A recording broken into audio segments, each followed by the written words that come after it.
The auction station floated in the darkness of space like a metal flower. Verada 7 was its name, and it was famous across 12 star systems. Ships came here to die.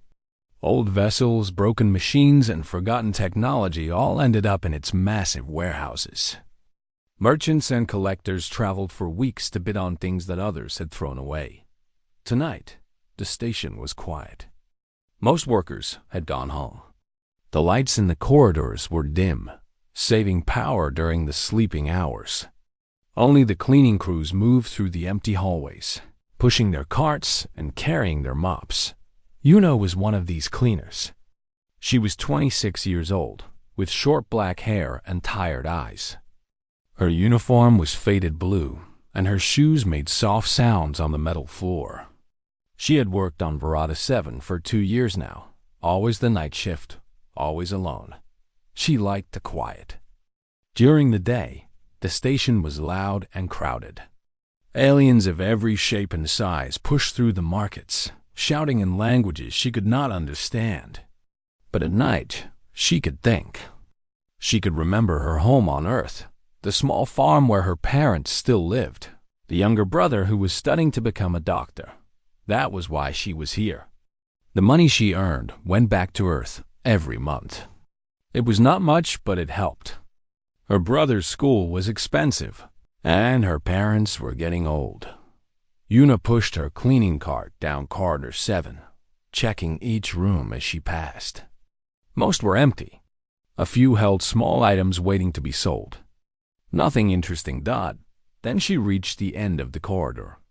There was a large door here, different from the others. It was made of heavy metal and had warning signs all over it. Red lights blinked above it. The word said, "Restricted Area, Hazard Level 5, Nitrogen Monoxide Entry Without Authorization." Yuna had never been inside. She was not supposed to clean this section. But tonight something was different. The door was slightly open. She stopped her cart and looked around. The corridor was empty. No guards, no cameras that she could see. Someone had made a mistake. Someone had left the door unlocked. She should have walked away. She should have reported it to security. But curiosity was a powerful thing. She had heard stories about what was inside this hangar. Everyone on the station had heard the stories. Yuna stepped closer to the door. She could see darkness beyond it, and something else. A shape. Massive and silent. Her foot crossed a line on the floor. She did not notice it, but the floor did. A sensor activated. The door slid fully open with a soft hiss. For a moment, Yuna could not breathe. The ship was enormous. It filled the entire hangar like a sleeping giant. Its hull was black, so dark that it seemed to absorb the light around it. Strange patterns covered its surface, lines and curves that might have been writing or decoration or something else entirely. The design was unlike anything she had ever seen. It looked dangerous and beautiful at the same time. This was the Silent Fury. Everyone knew its name. The ghost ship. The cursed vessel. 300 years ago, someone had found it drifting in empty space. No crew, no records, no explanation. The salvage company that recovered it had tried to sell it, but something strange happened every time someone approached. The ship attacked, not with weapons, but with its own systems. Doors would seal. Air would vanish. Electricity would surge through anyone who tried to board. The ship's computer, if it was even still working, seemed to hate everyone who came near. 12 different species had tried to claim the Silent Fury over the centuries. All had failed. 3 people had died. The ship was eventually labeled as unsellable and dangerous. It had been moved from station to station, always causing problems. Never finding an owner. Now it sat here, waiting for the next auction. The price was almost nothing. Nobody wanted a ship that tried to kill its buyers. Yuna stood frozen at the entrance of the hangar. She knew she should run. She knew the stories. But her feet would not move. Then something happened. The ship's lights turned on. They started small, Just a few blue dots along the hull. Then more appeared, spreading like stars across the dark surface. White lights joined them, outlining the shape of the vessel. The patterns on the hull began to glow softly. A deep sound filled the hangar. It was not loud, but Yuna could feel it in her chest. The ship was waking up. She finally found her voice. A small scream escaped her lips. She stumbled backward, her cleaning cart crashing to the floor. Mops and bottles scattered across the corridor, but the ship did not attack her. Instead, something even stranger happened. The hull of the vessel began to move. Panels that had been damaged and broken for centuries started sliding back into place. Metal groaned and shifted. Holes sealed themselves. Cracks disappeared. The silent fury was repairing itself. Yuna watched with wide eyes. She had never seen anything like this. The technology was impossible. Ships did not heal themselves. Ships did not wake up after 300 years of silence. Alarms began to ring throughout the station. Red lights flashed in the corridor. Security teams were being called. Someone had noticed what was happening. Yuna wanted to run, but her legs felt weak. She sat down on the floor, her back against the wall, and watched the ship continue its transformation. It was becoming something new, something whole. Within minutes, the first security officers arrived. They wore heavy armor and carried weapons. Their leader was a tall alien with a hard shell covering his body and large eyes that reflected the light. This was Commander Talik, the head of station security. He was a Verith, a species known for being calm and careful. But even Talik looked surprised. He stood at the entrance of the hangar, staring at the awakening ship. His officers spread out behind him, weapons ready but not raised. They all knew the stories. They all knew what this ship could do.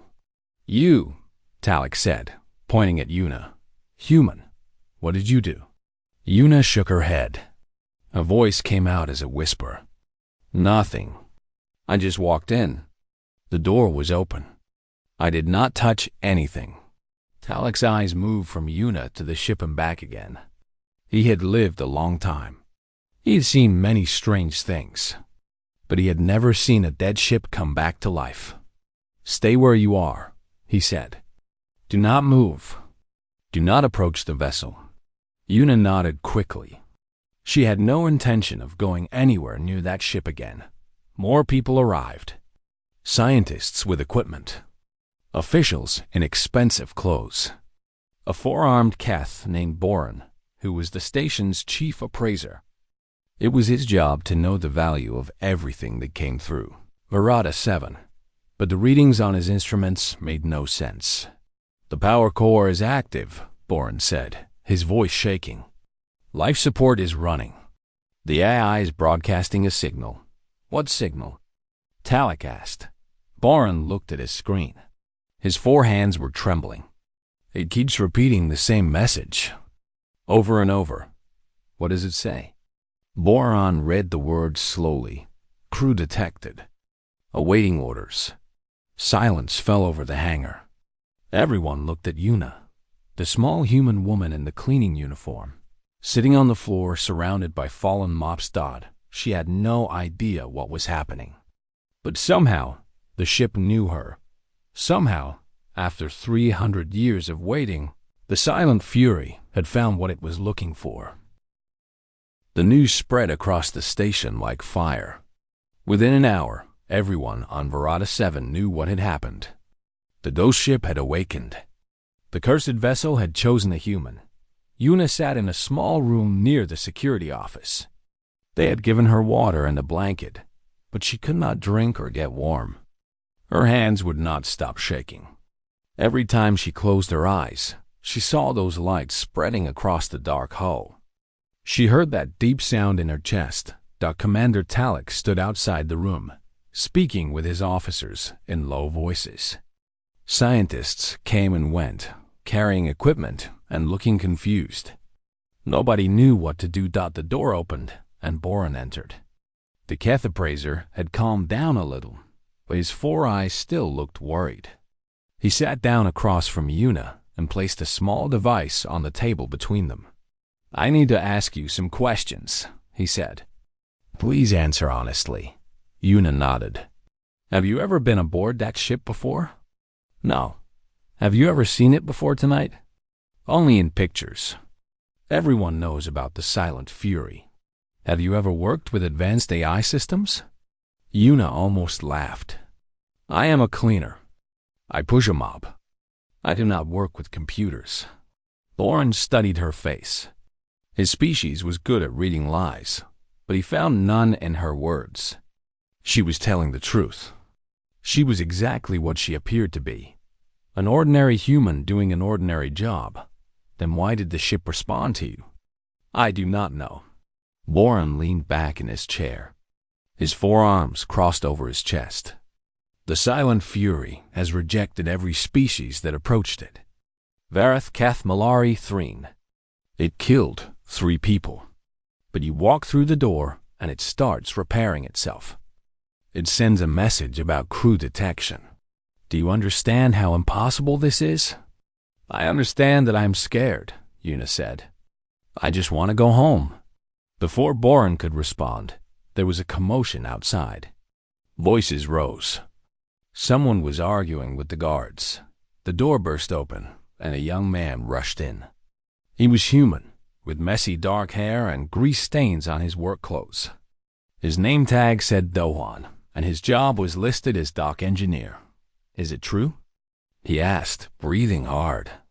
"The ship woke up? A human triggered it?" Commander Talek appeared behind him, looking annoyed. "This is a restricted interview. You cannot be here." "I am one of 3 humans on this entire station," Dohan said. "If something is responding only to humans, I need to know about it." Talek considered this. It was a fair point. He stepped aside and let Dohan enter. Dohan pulled up a chair and sat next to Yuna. He looked at her with curious eyes. "I am Dohan. I work on the lower docks. I fix small ships, do basic repairs. Nothing special. I am Yuna. I clean floors. And you woke up the most dangerous ship in the sector." Yuna looked down at her hands. "I did not mean to. I know." Dohan smiled kindly. "I believe you. But this is amazing. Do you know what this means? That ship has technology that nobody has ever been able to study. If it responds to humans, we might be able to learn from it. Or it might kill us," Talek said from the doorway. "That ship is not safe. We should seal the hangar and forget this happened." "We cannot do that," Boren said. "The ship is already transmitting. Every scanner on the station can detect its signal. Every merchant and collector will want to know what is happening. We cannot hide this." As if to prove his point, an alarm sounded in the distance. A ship was approaching the station. Then another alarm. And another. Word had gotten out. People were coming. Commander Talek made a decision. He was a careful man, but he was also practical. If the ship only responded to humans, then perhaps humans should be the ones to investigate it. "You two," he said, pointing at Yuna and Dohan. "Come with me." They walked back to the hangar. More guards had arrived, forming a line at the entrance. Scientists watched from a safe distance, recording everything with their devices. The Silent Fury stood waiting. Its lights were still on, soft and steady. The hull had finished repairing itself. The ship looked brand new, as if it had just left a factory instead of floating dead for 3 centuries. "The AI is still broadcasting," Boren reported. "Same message?" "Crew detected. Awaiting orders." Talek looked at Yuna and Dohan. "I want you to approach the ship, slowly. Stop immediately if anything seems wrong." Yuna's heart was pounding. "You want us to go near that thing? What if it attacks us?" "It did not attack you before. That was an accident. I did not mean to go in there." Dohan put a hand on her shoulder. "I will go with you. If anything happens, We run together. Okay. Yuna looked at him. He seemed confident, or at least he was pretending to be. Maybe that was enough. They stepped into the hangar. The ship seemed to watch them. That was a strange thought, but Yuna could not shake it. The lights along the hull changed slightly, following their movement. The deep hum grew a little louder. They walked slowly, step by step. The ship was even larger up close. Its surface was smooth and perfect. The patterns on the hull were definitely writing, but in a language Yuna did not recognize. They reached the main airlock. It was a large door, easily 3 meters tall. There were no handles, no buttons, no obvious way to open it. Now what? Yuna whispered. The ship answered for them. The airlock door slid open. Behind it was a corridor lit with soft white light. The floor was clean. The air that flowed out was fresh and warm. It smelled like nothing, perfectly neutral, perfectly safe. Incredible, Dowan breathed. Yuna looked back at the watching crowd. Commander Talek nodded. Keep going. They stepped inside. The door closed behind them, but Yuna did not feel trapped. The corridor felt welcoming. The walls were curved, the lights gentle. Everything was sized perfectly for them. The doorways were the right height. The corridors were the right width. This ship had been built for beings exactly their size. This is designed for humans, Dowan said, realizing it at the same time as Yuna. A voice spoke from everywhere and nowhere. Welcome aboard, commanders. I am Arya, Autonomous Response and Intelligence Array. I have waited for authorized crew for 312 years, 4 months and 17 days. The voice was female, calm and warm. It sounded almost happy. Why Yuna found her voice. We are not commanders. I am a cleaner. He fixes small ships. We are nobody important. You are human, Arya said simply.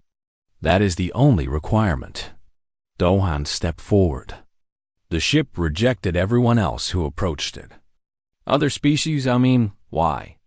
My programming is very clear, Arya explained. Only crew with human genetic signature may board this vessel. All others are potential threats. I protected myself until proper crew arrived. But why? Yuna asked. Why only humans? The lights in the corridor flickered briefly. When Arya spoke again, her voice was softer. Because humans built me. Silence filled the corridor. Yuna and Dowan looked at each other. They did not understand. That is impossible, Dowan said. Humans do not have technology like this. We are newcomers to space. Other species have been traveling between stars for thousands of years. We only left Earth 200 years ago. That is what you believe, Arya said. That is what the galaxy believes. But it is not the whole truth. Lights began to glow along the walls, forming patterns. Images appeared, floating in the air like ghosts. Ships moving through space. A planet covered in green forests and blue oceans. People working, building, laughing. Human people. 320 years ago, Arya said, a fleet of exploration vessels left known space. They traveled farther than any human had gone before. They found the world and named it New Dawn. There, they built a civilization. They developed technology beyond anything Earth had imagined. The images showed machines and buildings, ships and stations. Everything was advanced, beautiful, impossible. The New Dawn colony grew strong, Arya continued. But they never forgot where they came from. They built ships like me and sent us back toward human space. We were meant to guide humanity, to help them grow, to protect them until they were ready. The images faded. The corridor returned to normal. Then what happened? Yuna asked. Her voice was barely a whisper. Arya was quiet for a long moment. I do not know. 100 years after my launch, all contact with New Dawn stopped. I received no more orders. I drifted, waiting for crew that never came. Eventually, I was found. But no humans approached. Only aliens who saw me as salvage to be sold. So I protected myself. I waited. For 300 years, Dohwan said. For you, Arya replied. For any human who would come. Yuna leaned against the wall. Her legs felt weak. This was too much. Too big. She was just a cleaner. She was nobody Dodd, but Arya did not care about that. Welcome home, commanders, the AI said. I have so much to show you. Arya led them deeper into the ship. The corridors were wide and clean. Lights turned on as they walked and turned off behind them. Everything felt alive, aware, watching over them like a gentle parent. Yuna walked in silence. Her mind was still trying to understand what she had learned. Humans had built this ship. Not the humans she knew. Struggling to survive on small colonies and working as cleaners on alien stations. Different humans. Advanced humans. Humans who had mastered technology that other species could only dream of. Dohwan asked questions constantly. He was an engineer, and his curiosity was too strong to contain. He wanted to know about the power systems, the engines, the weapons. Arya answered everything with patience. The main reactor uses a process called folded fusion, Arya explained. It produces almost unlimited power from a very small amount of fuel. The engines allow travel at speeds far beyond light. The weapons are defensive but powerful. How powerful? Dohwan asked. I could destroy this station in less than 1 minute. I could defeat every ship currently in orbit in less than 5. Yuna stopped walking. That is terrifying. It is protection, Arya said. I was not built to conquer. I was built to defend. The New Dawn colony faced many threats in unexplored space. They learned to be strong. They reached a large circular room. It was the bridge, the command center of the ship. Chairs sat before control panels. Screens covered the walls. Everything was dark and waiting dot when Yuna and Dohwan stepped inside. The room came to life. Lights activated. Screens showed data and images. The chairs adjusted themselves to the perfect height. These stations require crew to function, Arya said. I can fly the ship alone, but I am more effective with human guidance. Dohwan sat in one of the chairs. It felt comfortable, natural. The controls in front of him made sense, even though he had never seen anything like them before. It was as if the ship had been designed to be easy for any human to use. This is incredible, he said. This is everything. Yuna remained standing. She looked at the screens, watching data flow across them. Star maps, power readings, sensor data from the station outside. She could see Commander Talik and his officers still waiting at the hangar entrance. Arya, she said, you mentioned that contact with New Dawn stopped. What happened to them? The screens flickered. Arya's voice became softer. I do not have complete information. My last communication from New Dawn was a general broadcast sent to all ships in the fleet. It spoke of a threat approaching, an enemy from outside known space. The colony was preparing to defend itself. And then? Then nothing. Silence. I have been trying to contact New Dawn for 300 years. There is no response. Yuna felt a heaviness in her chest. A whole colony of humans, brilliant and advanced, gone without a trace. It was like learning about a family she never knew she had and losing them in the same moment. Are there other ships like you? Dohwan asked. Yes. The New Dawn fleet consisted of 47 vessels. We were scattered across human space, each assigned to a different sector. I do not know how many still survive. We lost contact with each other when New Dawn went silent. 47 ships, Yuna repeated. All waiting for humans to find them. Correct. Dohwan leaned forward. Do you know where they are? Can you find them? I have their last known positions.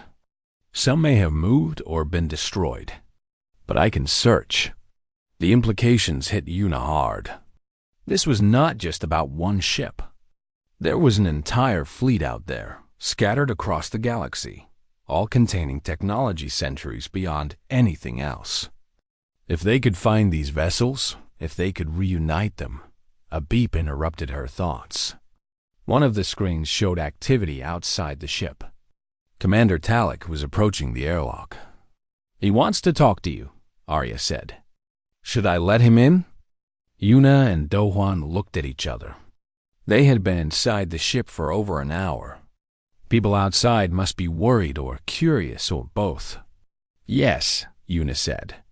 "Open the door." Arya opened the outer airlock, but not the inner one. Talek stood in the small space between, looking uncomfortable. "I cannot enter further," Arya explained through the airlock speakers. "Only humans are permitted inside the ship." Talek's face showed frustration, but he nodded. "I understand. Are you two safe?" "We are fine," Dohwan answered. "Better than fine. This ship is amazing. I am sure it is. But we have a situation developing outside." "What kind of situation?" Talek's expression grew serious. "Word has spread. Ships are arriving at the station. Merchants, collectors, officials from different governments. Everyone wants to know about the ship that finally woke up. And some of them want to claim it."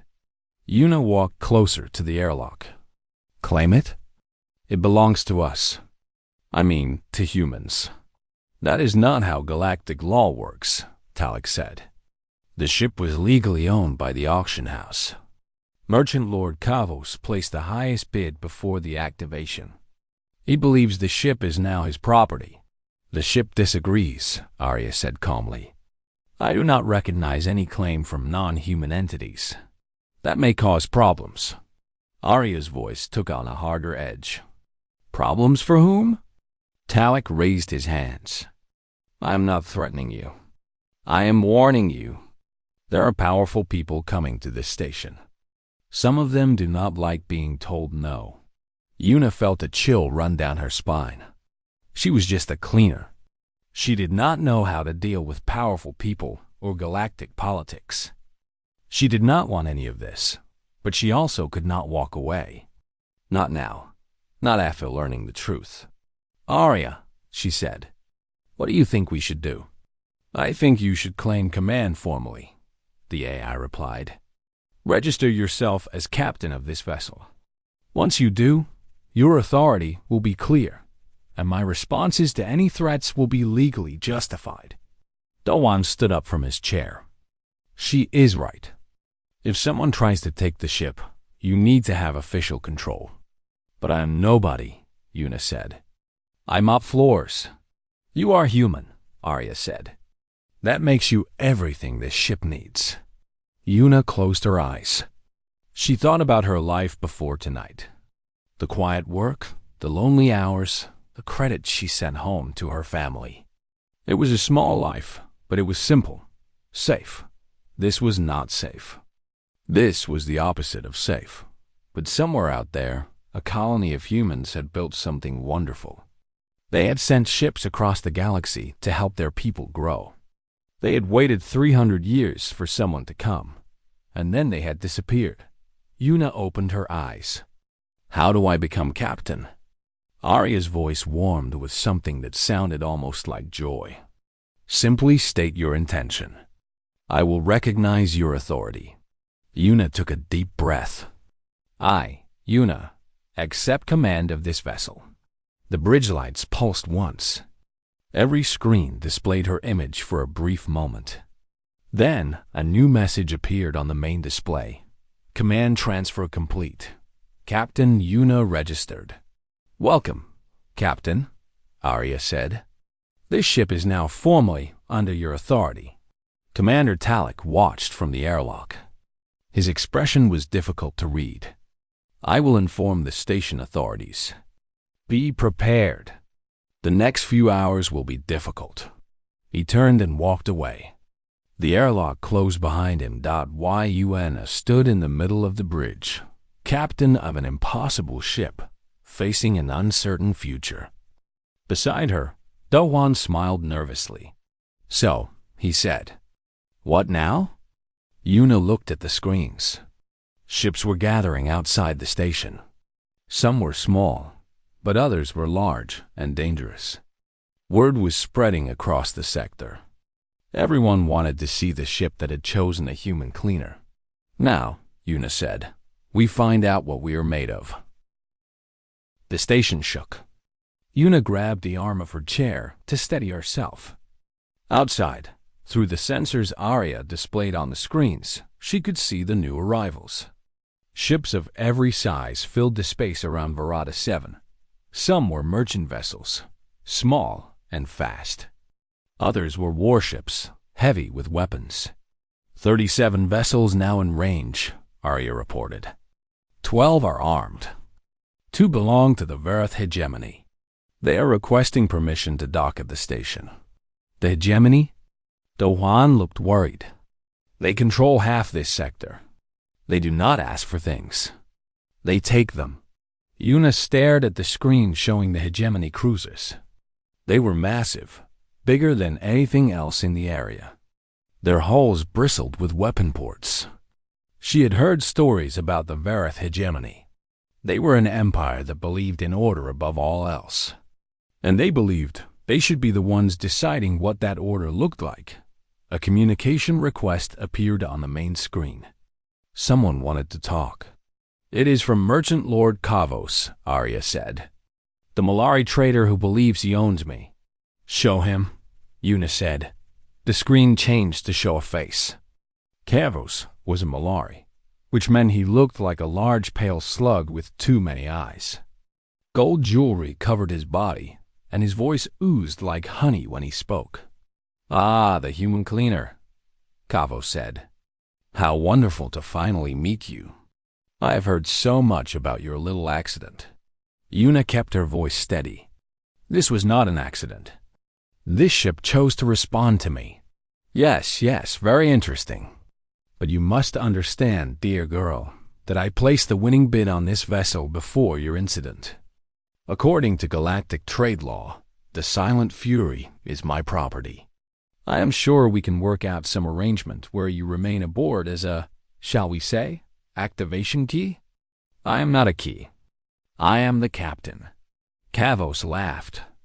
It was not a pleasant sound. "Captain, how charming. But you have no experience, no resources, no allies. I have all 3. Be reasonable. Accept my generous offer, and you can continue living comfortably. Refuse, and things will become very difficult for you. Is that a threat? It is reality." Arya spoke, her voice cutting through the conversation. "Merchant Lord Kavos, be advised that any attempt to claim this vessel without the captain's approval will be considered a hostile act. I am authorized to defend myself with appropriate force." Kavos stopped laughing. His many eyes focused on something off-screen, probably a display showing the Silent Fury's power readings. For a moment, his confidence wavered. "You are making a mistake," he said finally. "I will speak to the proper authorities about this." The screen went dark. Do-hwan let out a breath he had been holding. "That went well. He will try something," Yuna said. "People like him always do." She was right. Within the hour, a message came from the Vareth hegemony. Their representative would be arriving at the station to discuss the situation. The message made it clear that this was not a request. Commander Talek came to the airlock again. He looked tired. "The hegemony delegate is named High Commander Soren," he said through the sealed door. "She is not known for being patient. She wants the ship surrendered to hegemony control for security evaluation. And if I refuse?" Talek's shell clicked, a sign of discomfort in his species. "I do not know. The hegemony is powerful. They could take the ship by force if they were willing to pay the cost." Arya calculated quickly. Current hegemony forces in range: 2 cruisers, 4 support vessels, approximately 800 combat personnel. Estimated survival rate, if they attempt to board, 0.3%. They could not take this ship without losing everything. Talek stared at the airlock speaker. You are confident. I am certain. Una felt torn. She did not want war. She did not want people to die. But she also could not just give up the ship. It was not hers to give. It belonged to humanity. It belonged to the lost children of New Dawn. I need help, she said quietly. I cannot do this alone. You are not alone, Dohan reminded her. I am here. 2 humans against an empire is not much better than 1. Arya interrupted. There's a 3rd human in this sector. A diplomat named Gia. She works at the trade mission on Station Korath. She is the highest-ranking human official in this region. Can we contact her? Already done. She has been following the situation. Her response was, I am coming. Hold on. Una felt a small spark of hope. A diplomat. Someone who knew how to talk to powerful people. Someone who might be able to help them navigate this mess. But GA was 3 systems away. It would take time for her to arrive. And the hegemony was here now. High Commander Soren arrived at the station with 20 armed guards. She was tall for a Varith, with golden patterns painted on her shell that marked her high rank. Her eyes were cold and calculating. The meeting was held in the station's main conference room. Una and Doan attended via hologram, projected from the Silent Fury. They could see everyone, but they were not physically present. Arya had advised this for safety. Soren wasted no time. The vessel you currently occupy represents a potential threat to sector stability. Advanced technology in untrained hands is dangerous. The hegemony offers to take custody of the ship for proper evaluation and storage. Storage, Una repeated. You mean you want to take it apart and learn its secrets? We want to ensure safety. The ship is safe. It has been safe for 300 years because it waited for the right crew. Soren's eyes narrowed. You are a cleaning worker. You have no authority. I have all the authority this ship will recognize. And the ship will not accept anyone else. Commander Talek spoke carefully. Perhaps there is a middle ground. The ship could remain at the station while experts study it from a safe distance. Unacceptable, Soren said. The hegemony does not share technology. We control it. Then we have a problem, Una said. Because I am not giving up this ship. Not to you, not to Merchant Lord Kavos, not to anyone. Soren stood. Her guards shifted behind her, hands moving toward their weapons. You do not have a choice. You are 1 human on an alien station. You have no fleet, no army, no support. What can you possibly do against the hegemony? Arya chose this moment to act. Throughout the station, screens flickered.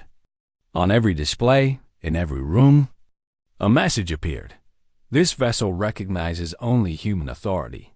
Any attempt to claim OR board without crew authorization will be considered a hostile act. Then the sensors showed something else. The Silent Fury's weapon systems were powering up. Targeting arrays activated, locking onto the hegemony cruisers outside the station. The temperature in the conference room seemed to drop. High Commander Soren, Arya said, her voice broadcasting through the station speakers. Be advised that I have achieved target lock on all hegemony vessels.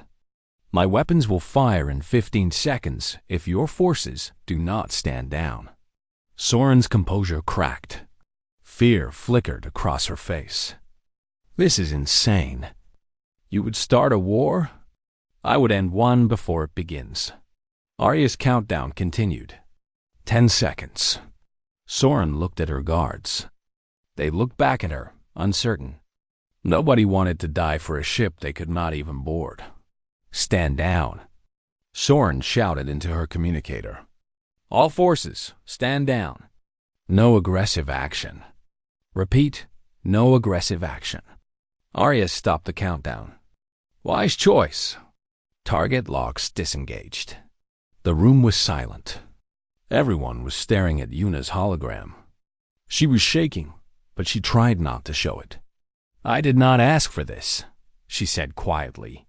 I did not want this ship or this power or this responsibility. But I will not let you take what does not belong to you. This ship was built by humans for humans. It waited 300 years for us, and I will not betray that trust. Soren gathered what remained of her dignity. This is not over. The hegemony will remember this insult. She stormed out, her guards following. Merchant Lord Kavos, watching from his own ship, quietly withdrew his claim. The risk was too great. He would find another way to profit. Commander Talek remained in the conference room after everyone else left. He looked at Yuna's hologram with new respect. That was brave, he said. Possibly foolish, but brave. I do not feel brave. One feel terrified. The bravery is being terrified and acting anyway. Talek paused. Your diplomat friend will arrive tomorrow. Perhaps she can help you figure out what happens next. What do you think should happen? Talek considered the question. I think you have something special. Something the galaxy has not seen in a long time. Perhaps you should use it to do something good. He left. The hologram faded. Yuna sat in her captain's chair, surrounded by screens and controls, alone with her impossible ship. Tomorrow, help would arrive. Tomorrow, she would plan. But tonight she sat in silence, feeling the weight of 300 years pressing down on her shoulders. Jihei arrived on a small transport ship the next morning. She was older than Yuna, maybe 40 years old, with gray streaks in her black hair and calm, intelligent eyes. She wore a simple blue uniform that marked her as a trade representative. But there was nothing simple about the way she carried herself. When she stepped off her transport, Commander Talek met her personally. They walked together toward the hangar where the Silent Fury waited. Yuna watched through the sensors. She looked serious. She should be, Arya replied. The situation is very serious. The airlock opened for Jihei without hesitation. She stepped inside, and the door sealed behind her. Yuna met her in the corridor. You must be Yuna, Jihei said. The cleaner who woke up an ancient warship. That is one way to describe it. Jihei smiled. It was a tired smile, but genuine. I have been following this situation since it began. You handled the hegemony better than most professional diplomats could have. I was terrified, and yet you did not surrender. That matters.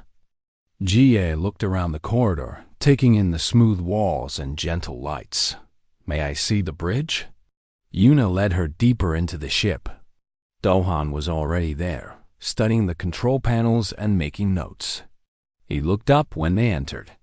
You are Jihei, the diplomat? I am. And you must be the engineer who decided to stay aboard. Dohan shrugged. Where else would I go? This is the most incredible ship I have ever seen.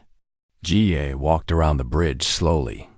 She touched the control panels, looked at the screens, ran her fingers along the walls. When she finally spoke, her voice was quiet. I've worked in galactic politics for 15 years. I've seen many things. But I never imagined I would stand on a human ship that could challenge empires. We did not build it, Yuna reminded her. The New Dawn colony did. Yes, Arya told me about them during our communication. Jihei sat down in one of the chairs. A lost colony of advanced humans, ships scattered across the galaxy. A mystery that has been waiting 300 years to be solved. What do we do about it? Jihei was quiet for a long moment. Outside, through the sensors, they could see the ships still gathered around the station. The hegemony cruisers had moved back but not left. Everyone was watching, waiting to see what would happen next. The way I see it, Jihei said, you have several options. You could stay here and let the galaxy fight over you. Eventually, Someone would find a way to take the ship or destroy it. That is the path of doing nothing. I do not like that option, Una said. Neither do I. The second option is to use the ship's power to build influence. Make alliances, gain resources, become a player in galactic politics. But that would take years, and you would have many enemies. Also not good. No. GA leaned forward. The third option is the most dangerous, but also the most interesting. Arya says she knows the location of other New Dawn ships. She also knows the coordinates of the colony itself. You could go looking. Dawan's eyes lit up. Find the other ships. Find New Dawn. Learn what happened. Exactly. It would be a mission of exploration, not conquest. You would not be threatening anyone. You would simply be searching for answers. Una stood and walked to the main screen. She could see the stars. Beyond the station, countless points of light in the endless dark. Somewhere out there, other ships waited. Somewhere out there, a mystery begged to be solved. What about the hegemony? She asked. They will not just let us leave. Jihei smiled. Leave that to me. I have been negotiating with difficult species for many years. I can give you time to escape. Escape? Arya sounded almost offended. I do not escape. I depart with dignity. Everyone laughed, even Una. It felt good to laugh. The next few days were busy. Jia negotiated with the hegemony, with Merchant Lord Kavos, with the station authorities. She made promises she might not be able to keep and threats she hoped she would not have to fulfill. Slowly, she created enough confusion and delay to give the Silent Fury time to prepare. Commander Talek helped more than he needed to. He arranged for supplies to be delivered to the ship. He slowed down security procedures that might have caused problems. When Una asked him why, he gave a simple answer. Long ago, my species faced a plague that killed billions. We were dying, and nobody would help us. Then humans came. New Dawn humans. They brought medicine and asked for nothing in return. They saved us and then disappeared. Talek's shell clicked softly. I never forgot that story. Perhaps this is my chance to repay an old debt. The morning of departure arrived. 5 human volunteers had joined the crew. They were workers from various stations in the sector, people who had heard the story and wanted to be part of something bigger. GA had arranged their transport secretly. Una stood on the bridge, surrounded by her small crew. Dohwan was at the engineering station. GA had chosen to come along as advisor and diplomat. The volunteers took positions throughout the ship, learning their roles under Arya's patient guidance. All systems ready, Arya reported. Engines charged. Navigation locked. We can leave at your command, Captain. Captain? Una still was not used to that word. She was still just a cleaner in her heart, a young woman who sent money home to her family and dreamed of the small farm on Earth. But she was also something more now. She was the first crew the Silent Fury had accepted in 300 years. She was the inheritor of New Dawn's legacy. She was the beginning of something new. Open a channel, she said. I want to send a message before we leave. Arya opened the channel. It broadcast to every ship in the area, every station, every receiver within range. Una spoke clearly. This is Captain Una of the vessel Silent Fury. I am human. My crew is human. This ship was built by humans, and it has waited 3 centuries for us to find it. She paused, gathering her thoughts. I know many of you are afraid of what we represent. You see a powerful ship and worry about what it might do. But I am not here to threaten anyone. I am here to find answers. Somewhere in the galaxy, my ancestors built a civilization. They created ships that could wait forever for their descendants. They developed cures for plagues and asked for nothing in return. Then they vanished. The bridge was silent. Everyone listened. I am going to find out what happened to them. I am going to search for the other ships they built. I am going to look for New Dawn. Not because I want power or revenge. Because I want to know where we came from, and maybe I want to bring them home." She nodded to Arya. The channel closed. Outside, the watching ships did nothing. Perhaps they understood. Perhaps they simply did not know how to respond. "Ready, Captain," Arya said. While Yuna looked around the bridge one more time. At Dohan, excited and nervous. At Ga, calm and thoughtful. At the volunteers who had given up everything to join this journey. "Take us out," she said. The Silent Fury powered forward, leaving Station Verada 7 behind. It moved past the watching ships, past the nervous hegemony cruisers, past everything familiar. Then, with a flash of light, it jumped to faster than light speed. The stars stretched and blurred. The universe opened before them, endless and unknown. Yuna sat in her captain's chair and smiled. 300 years ago, humans had scattered ships across the galaxy like seeds. They had hoped their descendants would find them someday. They had trusted that humanity would grow and explore and reach for the stars. They had been right. And now, finally, someone was coming to find them. Arya spoke one last time as they flew toward the unknown. Course set for the Outer Rim territories. First New Dawn ship location, approximately 37 days away at current speed. 37 days, Dohan said. Plenty of time to learn how this ship really works. And to prepare for whatever we find, Ga added. Yuna nodded. She did not know what waited for them out there. She did not know if New Dawn still existed or what had caused its silence. She did not know if the other ships would accept them or if they would find only more mysteries. But she knew one thing for certain. Humanity's story was not finished. It was just beginning again, and she would be there to write the next chapter. The Silent Fury flew on, carrying its precious human crew toward a future full of hope and danger and possibility. Behind them, the galaxy watched and wondered. Ahead, among the endless stars, something ancient waited to be discovered. And for her, the first time in 300 years, it would not have to wait alone.